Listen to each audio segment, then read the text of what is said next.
ถ่ายสบายดีเนาะมื้อนี้ข้าพเจ้าจะมาสอนวิธีโหลดแอปบันทึกเสียงโทรเข้าโทรออกเพื่อ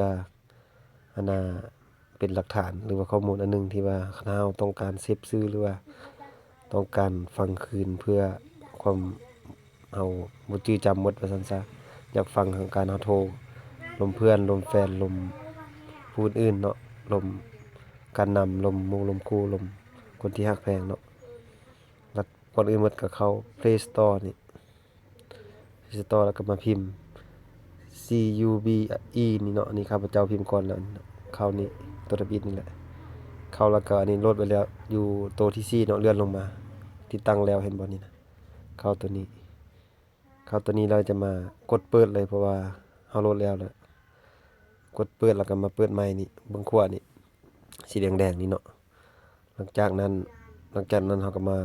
ทดลองโทรเบิ่งบัดนี้เนาะจังฮู้ว่ามันบันทึกเสียงได้หรือบ่ทดลองโทรเบิ่ง121ลองเบิ่งเนาะคันจะให้มันบันทึกเสียงอันน่ะโทรได้ดีก็เปิดลำโพงยินดีต้อนรับท่านเข้าสู่บริการระบบตื่นมูลค่าโทร ต้องการตื่นมูลค่าโทรให้กด1ต้องการกดเบิ่งมูลค่าโทรและวันหมดอายุให้กด2ต้องการเปลี่ยนภาษาให้กด3ต้องการติดต่อศูนย์บริการให้กด